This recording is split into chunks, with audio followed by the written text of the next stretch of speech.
Well, Jelena, welcome to Equity Mates. Thank you very much. Thanks for having me.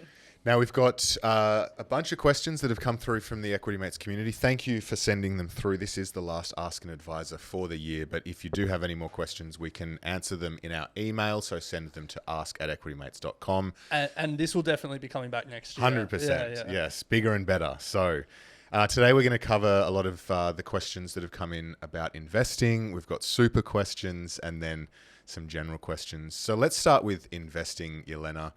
One that we often get, but feels like anyone new to the community is looking for an answer, and it's around buying shares for kids. So how do you advise your clients on different ways that you can buy shares for their children? Mm-hmm. Thank you for the question. So I believe there are two best ways to do this, depending on how much you're working with and your tax position as well. So the first option would be just a regular trading account, whether that's through CommSec or whatever your preferred trading account may be, in the child's name essentially, and opening an account with their tax file number. And then what would happen is they are subject to minor rates. So that means you have to keep the income low. So as long as you earn less than $1,308 a year, you'll pay less than 30% tax. And you can do that via a growthy ETF, for example, like a NASDAQ 100. That's achieved 18% per annum for the last 10 years.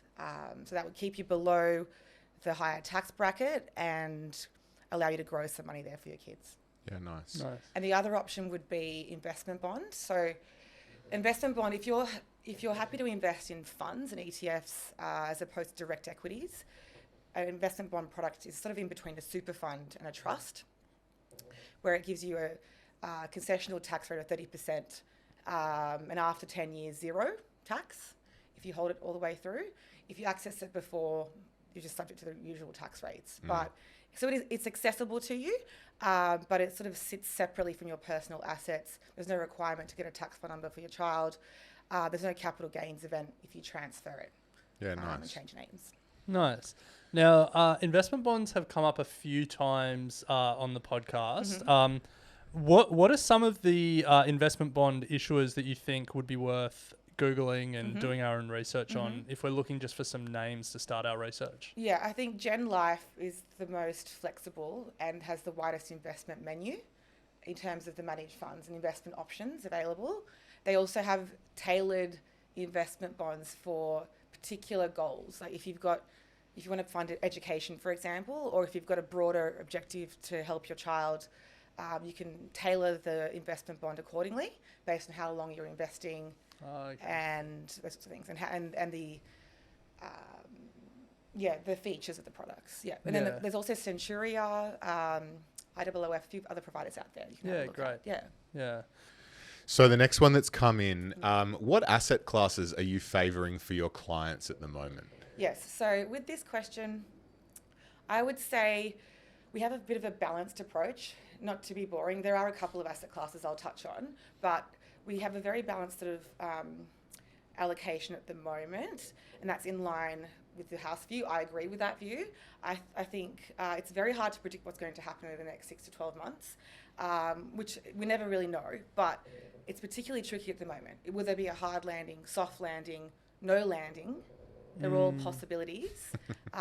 So I think firstly, be balanced across the various asset classes and between growth and defensive. Then maybe a slight tilt towards Aussie equities. And there's some interesting stuff in fixed interest as well. So Aussie equities, I say that because of the population growth story. And there's some foreign money coming in too, apparently. A lot of the fund managers based globally are looking at Australia and some of our businesses here, as well as fixed interest. So fixed interest based bonds, direct bonds, locking in some of these high interest rates. You can't always pick the top, but I'd say that the current bank bonds that are paying about 6.5% to 7% is pretty good for a 10-year bank bond. Yeah, it's crazy. I'm on a mailing list from one of the bond issuers. They're all $50,000 minimum parcels, so I can't invest in any of them. But, you know, you're getting like a good bank paying 7% interest. It's like, that's almost equity-like returns. Yeah, and there are platforms out there you can access those bonds with a minimum of 50,000, which for some people might be high, but in a super fund, you could do that. Yeah. One day. Yeah. One day, yeah. So I cut you off there, but we spoke about equities and fixed income. Any other asset classes that are sort of in the conversation at the moment? Outside of that, I would say having some cash set aside, not too much, to be able to take advantage of potential volatility over the next 6 months and opportunities that are in the market. But not, again, balanced across cash, fixed interest, Aussie equities. What is not too much? So slightly more than what your typical risk profile would say. So if you're balanced, it might typically say that you should have 5%, so maybe 10, a little bit more that you can play with. Because, like I said, well, as we're raising rates, which will continue, we've seen inflation come down yesterday, but there's no doubt we're still above the long-term targets for inflation. There will be further rate rises, most likely, but either way, pain ahead from the rate rises we've seen, and on the short-term potential volatility. So that's why we're having a balanced approach and some cash there to take opportunity of that. And the thing with cash, like there's so many bad things about this economic environment that we're in, but the one thing is that having a 10% weighting to cash is no longer like a dead weight on your portfolio if you've got it in a high interest account and you're getting 5.5%. Exactly. Yes, like a Macquarie cash account pays 4.5% to 5%, and that's liquid. You can access it every day. And it's not going to be sitting there forever. It can be put to use. And most of my clients have been overweight cash up until recently, and that's done them really well. They've outperformed the average investor. Must be nice. Now, our community love stock tips, and we've got one that is just directly, do you have any stock tips? Yeah, I do. Yeah. Oh, you're doing great. I'm more of a holistic advisor, but I'm always looking for some direct equity positions as satellite positions that can really boost performance and get people excited about investing too. So I'd say in the small cap space, we've got a stock called IPG, is the ticker. Okay. And this company, so they provide infrastructure for electric vehicles. So upgrading apartment block parking lots and installing battery powered, what's the name? Batteries. Anyway, enabling you to charge your electric vehicles in these apartment blocks. And they also provide data centers as well. So infrastructure in the tech space. And it's been hit hard the last 2 months. Has come down about $1 from its typical trading price. So I think it's definitely a good opportunity. Nice. Confusingly, the ticker is IPG, but the company's called IPD. Correct. Yeah. And there's another company called with the ticker IPD in Impedium, which is a healthcare stock, not that one. Okay. Not to be confused. It looks like it's been on a bit of a run in November, up 30%. So there you go. Stock tip IPG. The company is called IPD. The ticker is IPG. Sorry. Let's just stick with the ticker. All right. So it's obviously been quite a volatile, sort of, I guess, 12 or 18 months now, really since the start of 2022 and when rates started rising, investing got a lot harder. So what are some of the common mistakes that you're seeing clients make? And I guess the flip side of that are what are some of the habits and mindsets that you're trying to instill in your clients in this time? I think it comes back to before you start investing as well.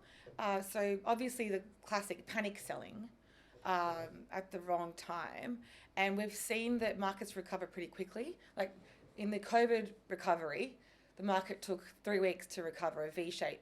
And if you were trying to time yourself back in, it's very easy to miss that. A lot of people did. And I mean, the GFC took 2 years to recover, but times are different. Things are moving quicker. We've got algorithm trading. We've got all sorts of things going on. Trying to time yourself back into the market is tough, in my opinion. So I think you need to be careful about panic selling, one.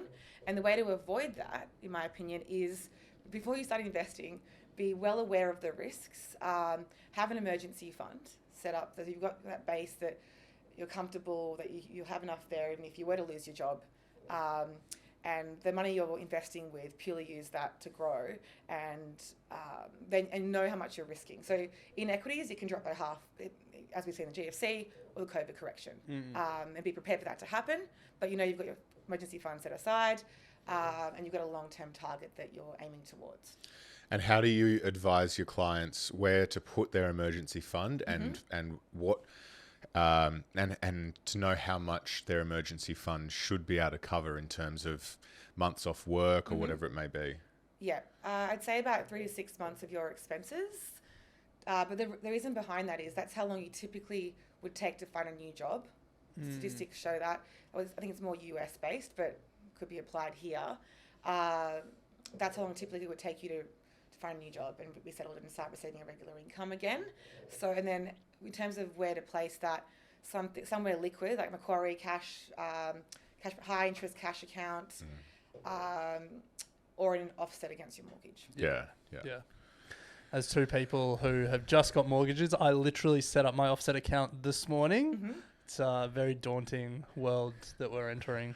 Yes. Anyway, that's a separate conversation. And staying on separate to, I'll just add on to emergency fund. Yeah. Income protection.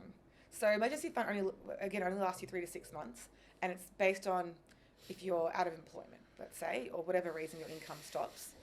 What about health issues that stop you from getting a new job? That's when income protection kicks in. And if you get a policy all the way to age 65, it means between the emergency fund and income protection, you've got a safety net for the rest of your working life. Yeah. It's actually something that is on my list of things that I'm doing at the moment because I don't get it through my super because of when I set the super up, it wasn't an option. And to get it in the super, I need to close that super account down, move all the money out, come back in. So that's really frustrating, and it's something that I'm considering doing. Or I can just go and get a policy outside of super. Yeah, that's right. But there's a fair bit to it in terms of understanding what type of cover you need, how much you need, if it's going to scale as you get older, the health that you're at, blah, blah, blah. So it's not just your classic... But when people are in their super fund, they get it through their super fund, they're not going... Are they choosing all of those things? Isn't it often just like a tick box? Yeah. The income protection policies in super are much simpler, definitely. But either way, if it's in super or outside, it's giving you a monthly coverage. Yeah. Yes, there are a million different tweaks to it. It doesn't need to be overcomplicated though. Just make sure you're covered for enough per month to cover your expenses. And then it's up to you. If you want to be covered all the way through to retirement, age 65 is the benefit period to go. Yeah. All the other tweaks, bells and whistles, don't really matter too much, in my opinion, as long as you've got it. And if it's tax deductible. So if you pay for it personally, it's tax deductible to you. If you're preserving your cash flow, and that's the goal of that's yours, kind of what then you can pay for it through super. It's tax deductible to the super fund. Or you can actually split it, have both ways, have half of it through super. Anyway, but the main product providers, TAL, MLC, main insurance providers all offer you pretty straightforward income protection cover. And that's, I would say, an extension of an emergency fund that everyone needs. Yeah. Nice. Well, there you go. I learned something there. So it's tax deductible if I pay for it out of my cash flow. Yeah. And often people lose it. I've had quite a few friends and family recently looking to consolidate their super, whether it's an SMSF or a fund where they've got more control over the investments, and they just want to click the button to consolidate. There's a warning there saying you may lose your insurances. You will lose your insurances unless you replace them. You'll absolutely lose them. So it's definitely worth looking at, especially at the time. If you're looking at putting a super together into another option, look at the insurance as well. Are there any other insurances that are tax deductible? Life and TPD is tax deductible to your super fund only. Yeah, not to okay. you. So not to you personally? Not to you. So you'd pretty much always want to fund that through super, bar a few different scenarios. And then there's trauma is the last one, which is not tax deductible at all. You have to pay for it yourself. You can't pay for it through super. But it's sort of a fourth type of cover. If you want a full safety net, there are some cases where income protection won't pay you. So the criteria is you have to not be able to work. And there are some cases people fall ill and they are physically able to do their job. So trauma gives you a lump sum upon diagnosis. Nice. Good 101. There you go. Yeah. So we're speaking of super, so let's hold on super because we always get a few questions about super. The first one was very general, I guess. And it also leaves it up to interpretation. So I'm going to be interested to see how you've taken it. How do the top 3 super funds compare to an ASX 200 or S&P 500 ETF over 10 years? Now, the 2 ways that you could take it, the top 3 super funds, you could say top 3 is in biggest, like Oz Super and Lowest stuff. fees. Or it could be the top 3 best performers, which I actually wouldn't be able to tell you off the top of my head. So I'm interested, which way did you take it? And then how did you answer it? Sure. So I had a look at the top performing Okay, super yeah, funds, nice. which was alarming. Over 10 years, Australian Retirement Trust achieved 6.4%. Is this all their balanced This options? is their balance After fees? after fees. Oh, Okay. this is after investment fees, Yeah. not Yeah. after account fees, just purely the investment return. Okay. Aware Super was 6.3, Uni Super 6.2. Over a decade. Lower, Over 10 years, like per per annum year, return. Yeah. Lower than yeah, I yeah. thought. Yes. Yeah. I think the last year and 5 years are pretty good. But Okay. over a 10-year basis, that's what they're saying. And in terms of ASX 200, what's interesting is IOZ, like one of the main ETFs. ASX 200 ETFs, actually has a similar return, 6.5 for 10 Right. years. Is that excluding dividends though? Yes. Yeah, yes, it would be. Yeah, I would yeah, say. yeah. But it's per annum return. So anyway, Okay. but then S&P 500 much higher, 11% Yeah. per annum. Yeah. So the answer to that is if you're in a diversified portfolio, you achieve better than what you would in a typical. Just better. If you between international Aussie. Oh, you mean diversified between if you- ASX and S&P Let's 500? say 2 ETFs, S&P 500 ETF, ASX 200 ETF, you would beat Yeah. You super the fund. industry. Yeah. Yeah, but I guess it's an important reminder that choosing the right setting on your super is important. And, you know, whilst everyone's situation is different, in general, when you're young, you have the capacity to be more aggressive. Correct, Yeah. you do, and you've got a longer time frame. You've got cash coming in, so you know how set cash aside is a good idea at the moment. I sort of mentioned that earlier. Well, if you're employed and you've got super guarantee coming in, don't have to worry about that. You've got cash coming in, and that can work towards adding to a share portfolio or paying down debt. If you've got a self-managed super fund, you pay down your debt quite quickly because you've got regular contributions coming in, and similar for a share portfolio, you're adding into that portfolio regularly. Yeah. So with a self-managed super fund, you can borrow through a self-managed super fund. Yeah, You but can. people buy investment properties and stuff Yeah, through yeah, self-managed yeah, super. yeah. Yes, you can. And one of the unique things about a self-managed people don't realize is you can pool your money together as well with your spouse or sibling or relative Nice. that you trust. Dude, Ideally- we should do an SMSF together. Sure, bring in our wives and partners as well. We could all get one house, a baby. Yeah, so you can borrow. It's called limited recourse borrowing though.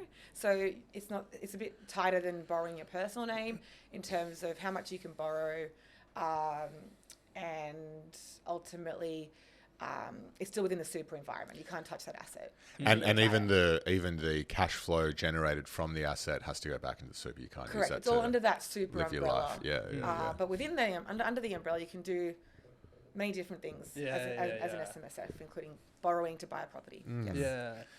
Well, on the super theme, and related to the first question, what is the best way to compare super funds?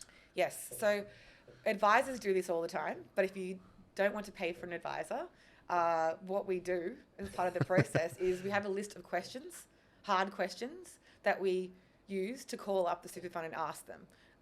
Okay. So the balance, obviously, and then ultimately, like where you're invested, currently where you're invested, look at the performance of that, but also how many investment options are there available in the fund, and then fees, obviously, as well. But you know, interesting thing about fees is they vary between 1% and 2%. Performance varies a lot more than that. So it can be 10% difference between A fund performance and B fund performance. So performance does come into it even more so than fees. Yeah.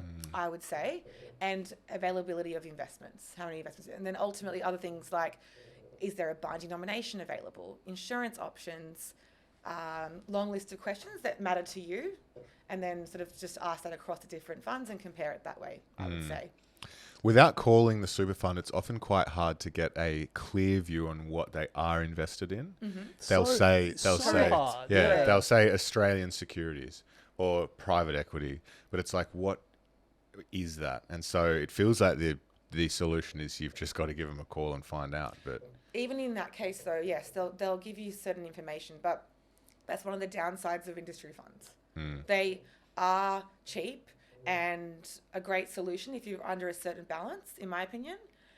Once you've got over $100,000 or thereabouts, maybe even less than that, you could be looking at other options where you've got more transparency. It's your hard-earned money.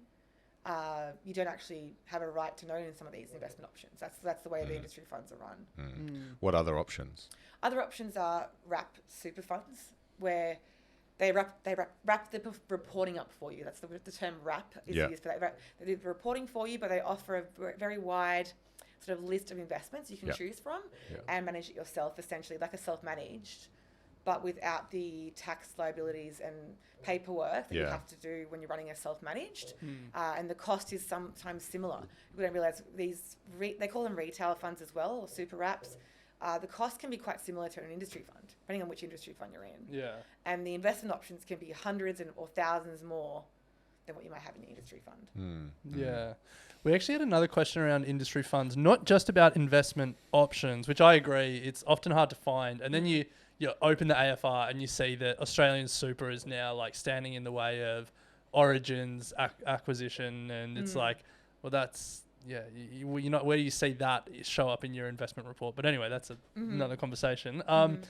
But we also had a question about finding out all of the fees that you get charged, and sometimes it's hard to find all the different fees to do like a true apples to apples comparison. The person that asked this question was actually looking at going back from an SMSF to an industry fund, but was struggling to do it. I guess, short of being an advisor and speaking to someone, how do you get a good view of all the different fees that you might be charged? I think there are two main fees, really, but they just sort of change the wording in them, and sometimes they divide them up. So the two main fees are investment fees and then product fees for the super fund. And the investment fees, they're obliged to tell you. They have to tell you. And sometimes what they do is they might split it between like an asset-based fee and then another fee, but really it's just an investment management fee. So if you just ask what's the total investment management fee for a fund that you're in, they'll have to disclose that to you. And the other layer is the product fees. So again, that can be called an asset-based fee, admin fee, account keeping, but the total administration fees, product fees, they must disclose that to you. So they're the two main ones. Well, we're going to take a very quick break, and on the other side, we're going to cover questions around debt recycling, the worst financial advice you've ever heard, plus more. So we'll be right back. Welcome back to Equity Mates. We're here with Jelena Koncar, Senior Wealth Advisor, Holistic Advisor at Shaw & Partners, and we've been covering questions from the community around investing and superannuation. I love it. And this is I guess, a reflection of us and our audience. It's like we have a holistic wealth advisor that can advise on all aspects of like personal finance, building your financial house. But we're just like investing in super. Tell us about the stock market. I know. Maybe next year. As I said, the series will continue next year. So please keep the questions coming. ask@equitymates.com is where you can submit them. Now, we've got a few just general questions to close out, Jelena. And the first one is, it's a good one. If you were to give a gift this Christmas to someone to help improve their financial well-being, what would you give? I would give a safety net, i.e. emergency fund and insurance policies. That's your safety net so that you can move forward and invest with confidence. You'd give someone their emergency No. fund. Well, yes. That would be epic. Work Here's towards a bunch of cash for your emergency fund. Yeah, I don't know. Maybe an invoice, a voucher to see an advisor to do that. Yeah, I think That's that'd be a a good good one. one. Yeah. Voucher to go and see an advisor to help them achieve those two things. Do you do vouchers? I did in my last role. Yeah. I'm really busy at the moment, but perhaps we could reintroduce it. Maybe we can reintroduce it. Yeah, it'd be a good one. Yeah. I imagine a lot of parents would be buying it for their like early 20s kids. Yes, Yeah. yes. I think it's worth it. I mean, sitting down with an advisor I think an hour or half an hour with an advisor can open your eyes as to what's available out there and what you should be thinking about. Someone in our office went to an advisor, one of the advisors that we've actually had on the show, and she was skeptical and came back and raved about it. Yeah. Okay. So Yeah. For that reason, what she thought she would get out of it. having got like working completely here at different Equity things. Mates, didn't think she'd get much out of it. But And the advisor opened her eyes. And going to an advisor that has a broad range of areas of advice is useful, I would say. So we've got this question a few times. It's not something that I'm super familiar with, but that's okay. I'm not super familiar with a lot. So it's about debt recycling. What is it, I guess? Let's start at the very basics. And then when should people think about it? So it's the concept, the term debt recycling is sort of moving your debt from being non-tax deductible to tax deductible, like throughout your life, working life. And you can do that as you build equity in your home. You can borrow against that home and invest it into an investment property or a share portfolio, which is an investable asset, and that debt becomes tax deductible. And the idea is that asset grows or pays your income, allows you to pay off your non-deductible debt faster. So that's the idea So in a nutshell. In plain and simple terms, it would be we have a home loan, we build some equity in that, and in a few years' time, we then redraw that or borrow against that to buy growth stocks. Or an investment property. Or another investment property, a investment property. And then because that's used for investment purposes, that debt is then tax deductible. Correct. And that asset will likely grow. It's supposed to, according to statistics, the stock market, double-digit returns, depending on what time frame, but at least 8 to 10% return. And a property is similar, I'd say. And then the interest you're paying is less than that. So over time you're ahead and you're paying down your debt faster. So I think that's super important. You wouldn't do it in a scenario where the expected return on the investment is less than what you're paying in interest. Correct. But then you have to look at this as a medium-term investment. You're not investing in shares or property for less than a year or less than a few years' time, ideally.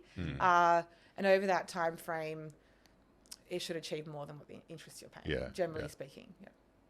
Interesting. It's funny when you think about it from a policy point of view. And I know none of us are here to design government policy, and it's just about maximizing your financial circumstances within the policy parameters that we have.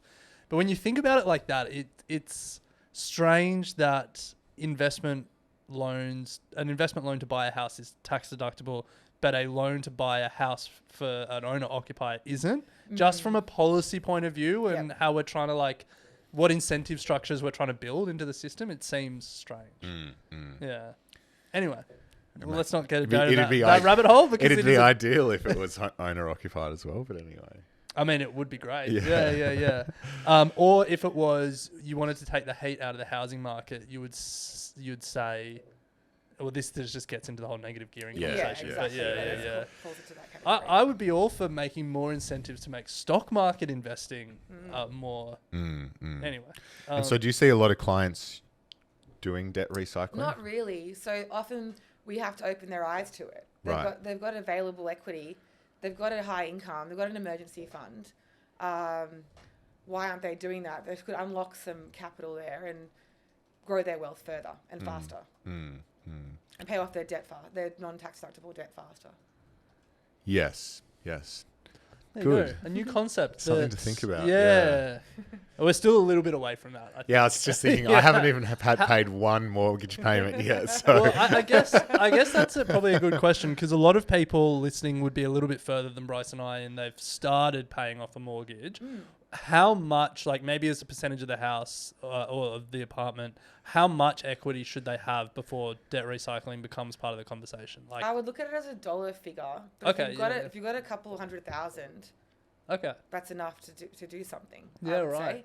I mean, if you're being cautious with the share market, you could do it in stages. You could do it in $100,000 lots to dollar cost average into the market. To minimize your risk. Yeah, in yeah, investing. yeah. And like we said, it's a volatile time. So we don't know.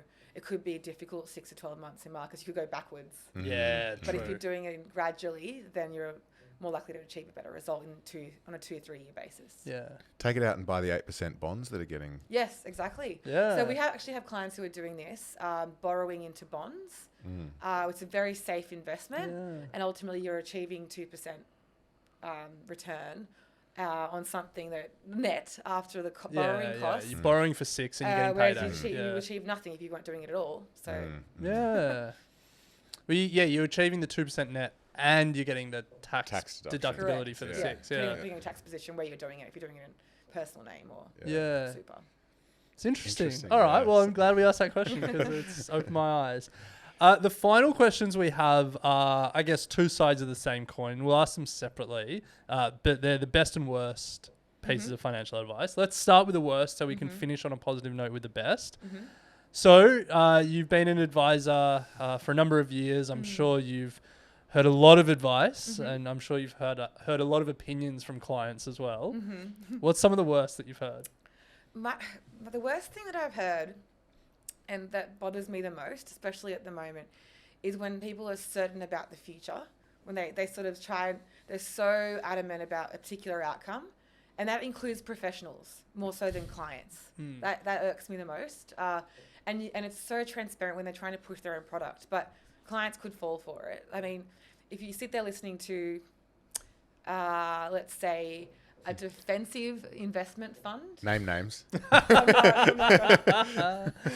Let's say a defensive value style global equity fund. Value typically is more in favor when times are tough.